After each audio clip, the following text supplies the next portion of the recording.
नमस्कार। बुलेटिन में आपका बहुत बहुत स्वागत है। मैं हूं आपके साथ दीपिका ओझा। चलिए शुरुआत करते हैं बुलेटिन की बड़ी खबर के साथ। चंडीगढ़ से बड़ी खबर सामने आ रही है।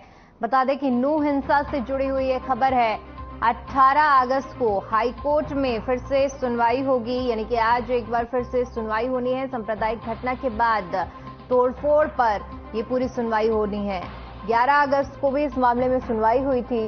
हरियाणा सरकार डिमोलिशन का आंकड़ा नहीं पेश कर पाई थी। उस दौरान डेटा तैयार करने की दलील देकर वक्त की मांग की गई थी। शुक्रवार को चीफ जस्टिस के सामने अब सुनवाई हो सकती है। तो बड़ी जानकारी आज साझा कर रहे हैं, जहां पर नूह हिंसा से जुड़ी हुई ये बड़ी खबर। 18 अगस्त यानी कि आज एक बार फिर से इस मामले में सुनवाई होगी। सांप्रदायिक घटना में तोड़फोड़ मामले में ये सुनवाई होनी है। 11 अगस्त को पहली सुनवाई हुई थी, लेकिन डेटा तैयार न होने की बात कहकर सुनवाई को आगे के लिए स्थगित कर दिया गया था और आज एक बार फिर से ये सुनवाई होने जा रही है।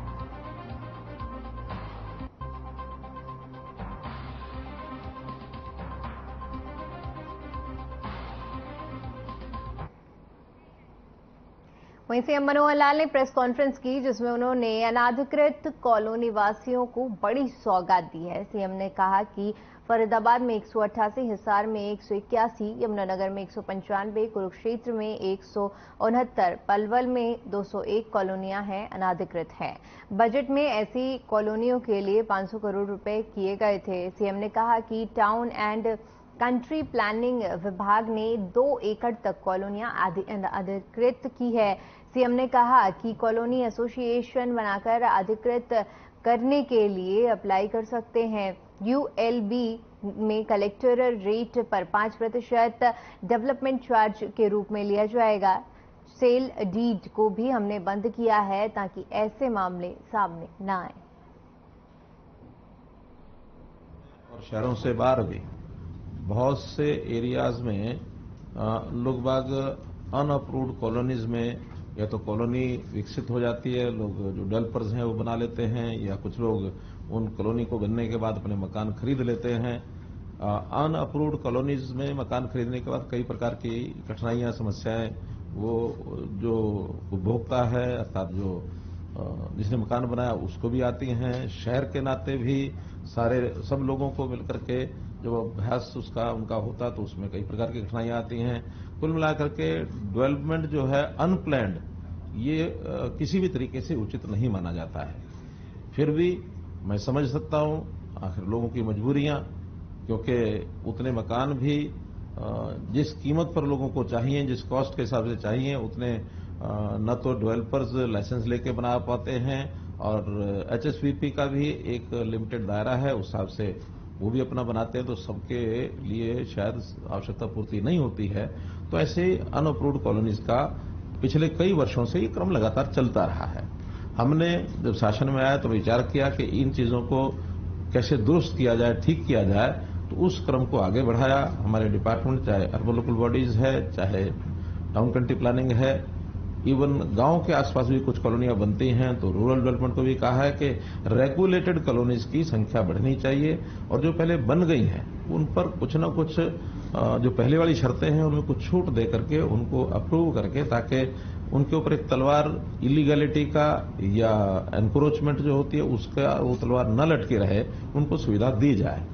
2014 से 22 तक 685 कॉलोनी हमने नियमित की थी, और उसके बाद बहुत बड़ी संख्या में लोगों ने अप्लाई भी किया, उन्हें रजिस्ट्रेशन कराया। उसमें आज फिर इस वर्ष 2023 के अंदर पीछे 131 कॉलोनी का नोटिफिकेशन हुआ भी था, लेकिन उस समय टाउन कंट्री प्लानिंग की ओर से सारा तैयार नहीं था। आज कुल मिलाकर दोनों विभागों की ओर से, अर्बन लोकल बॉडीज और टाउन कंट्री प्लानिंग की ओर से मिलाकर 131 भी उसमें मिला ली गई हैं, तो 450 नई कॉलोनी को अप्रूवल ये दिया जाता है, जिसका सारा फॉर्मेलिटीज जो है वो दोनों विभागों ने पूरी कर ली है। नोटिफिकेशन या तो हो गया होगा या फिर आज हो जाएगा। अंबाला में कुछ दुकानदार गृह मंत्री अनिल विज के घर पहुंचे, जहां पर दुकानदारों ने गृह मंत्री को गुलदस्ता भेंट कर उनके सामने याराना फिल्म का गाना यारा तेरी यारी को मैंने तो खुदा माना गाया। दरअसल ये सभी दुकानदार अंबाला छावनी की गांधी मार्केट के दुकानदार हैं, जिन्हें विज ने एक लंबी लड़ाई के बाद मालिकाना हक दिलवाया है।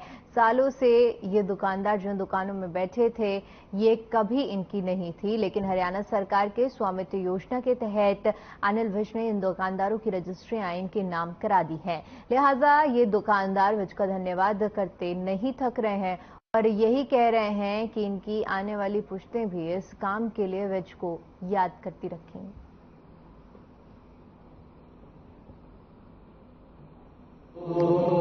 हमने तो खुदा माना, याद करेगी दुनिया तेरा ये नजराना।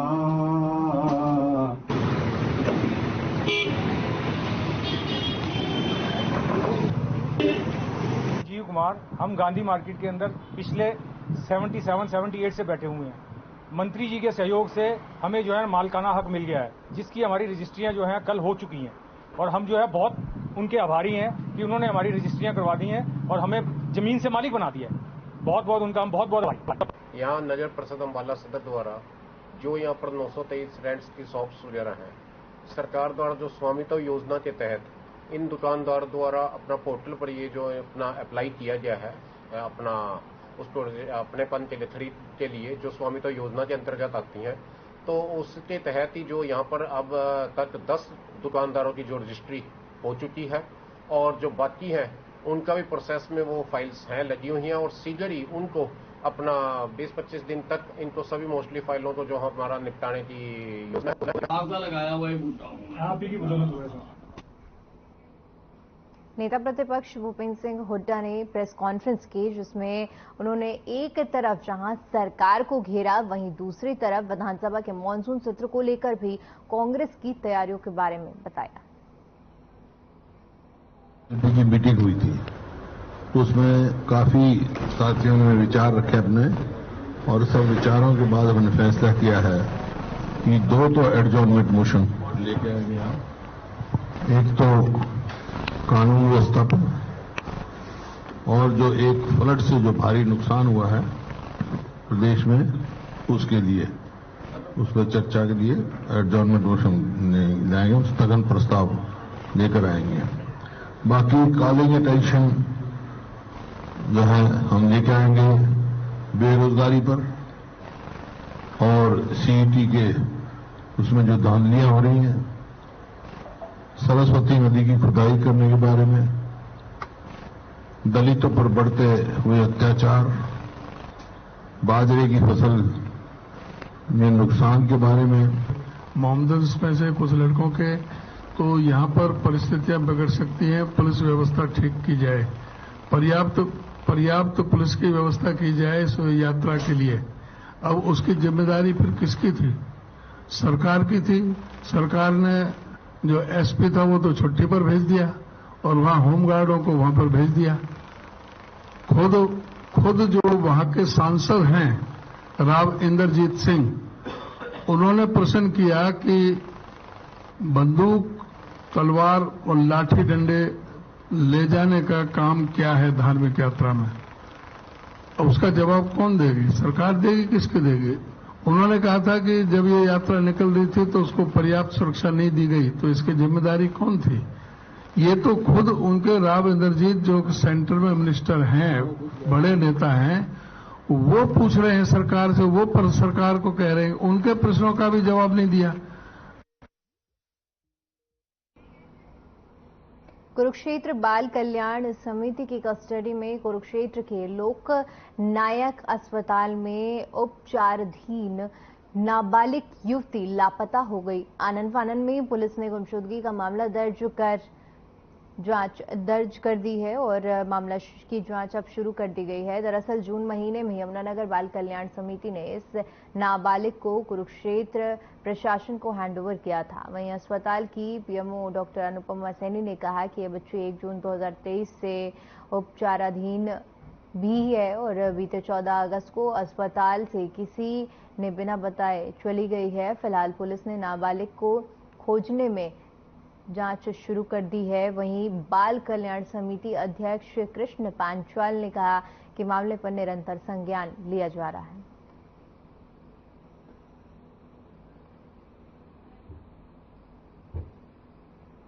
जी, ये बच्ची हमारे यहाँ 1 जून से दाखिल थी ऐसे, और 14 तारीख को 11 बजे के करीब से ये हॉस्पिटल से कहीं चली गई है, हॉस्पिटल में नहीं है, प्रेजेंट है। और इसके बारे में जो हमने, क्योंकि ये child protection one stop centre से हमारे पास आई थी, तो हमने उनको सूचित कर दिया, और जो आदर्श थाना है हमारा, उनको भी PI कर दी गई है इसके बारे में, मिसिंग के बारे में। तो डॉक्टर साहब, FIR इसकी लड़की की हो चुकी है, तो जो चिल्ड्रन अधिकारी है उसकी तरफ से हुई है, तो इसकी जुम्मेवारी किसकी बनती थी, किसने दाखिल कराया था? उन्होंने ही हमारे पास, ये वन स्टॉप सेंटर से ही लेके आए थे हमारे पास, और हमारे पास तो इलाज के लिए आया था कि इसको टांग में कोई प्रॉब्लम थी, तो हम उसका इलाज कर रहे थे, और उन्हीं की तरफ से इसको एडमिट कराया गया था। क्लोज कर दी गई है, और एज सुन एज पॉसिबल हम इसको ट्रेस कर लेंगे। तो किसकी तरफ से FIR दर्ज हुई? ये CWC की तरफ से FIR दर्ज की है। तो कहाँ दाखिल थी लड़की? ये लड़की LNJP हॉस्पिटल में एडमिट थी, और ये लामा देकर ये चली गई थी। बच्ची को सिविल हॉस्पिटल में एडमिट कराया था, और उसका ठीक से इलाज पिछले माह से चला भी हुआ था, और पिछले दिनों उसका चंडीगढ़ भी हमारे डिपार्टमेंट के द्वारा उसको चेक कराया गया, परंतु कुछ टेक्निकल कारण से उस बच्ची का चंडीगढ़ से यहाँ दोबारा से एडमिट करवा दिया गया। बच्ची स्वस्थ भी है, ठीक भी है, मानसिक रूप से भी, शारीरिक रूप से भी। उसके पैर की रोड निकालने का कभी प्रयास हम सबका डॉक्टर्स के द्वारा था। सिविल हॉस्पिटल में एडमिट थी। 14/8 से बच्ची को मैसेज हमारे पास भी आया कि बच्ची बेड से कहीं गई है, और अभी उस बच्ची के लिए जो भी कानूनी जो प्रक्रिया है विभाग द्वारा वो की गई है। कुरुक्षेत्र पुलिस ने नशा तस्करों पर सख्त कार्रवाई करते हुए नशीले पदार्थ रखने के एक आरोपी को न सिर्फ गिरफ्तार किया है, बल्कि आरोपी से करीब 60 लाख रुपए की कीमत की 20 किलो 800 ग्राम अफीम भी बरामद करने में सफलता हासिल की है। कुरुक्षेत्र के पुलिस अधीक्षक सुरेंद्र भौरिया ने विस्तार से जानकारी देते हुए बताया कि पुलिस को गुप्त सूचना मिली थी, जिसके बाद पुलिस ने आरोपी को गिरफ्तार किया। फिलहाल आरोपी को रिमांड पर लेकर पुलिस इस पूरे नेटवर्क तक पहुंचने की कोशिश कर रही है।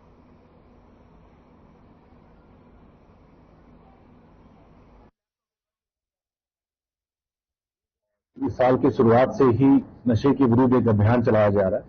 उसी की कड़ी में कल एक अच्छी सफलता, जो हमारी एंटी नार्कोटिक सेल है, जिसके इंचार्ज इंस्पेक्टर मनदीप है, एक अच्छी सफलता इनको प्राप्त हुई, और 20 किलो 800 ग्राम अफीम जो है इसे रिकवर किया गया है। एक यशपाल नाम का व्यक्ति है जो अरेस्ट किया है। ये अपने ट्रक में मणिपुर से ये अफीम लेके आ रहा था, जो कि पंजाब में जानी थी। यशपाल जो है ये राजपुरा पटियाला का रहने वाला है। इसे इस केस में गिरफ्तार किया गया है। अभी कोर्ट में पेश करके पुलिस रिमांड इसका हासिल किया जाएगा, और कहां पे ये सेल करता है और क्या क्या इसकी और केसेस में कितनी इन्वॉल्वमेंट है, उस सभी को क्लियर किया जाएगा।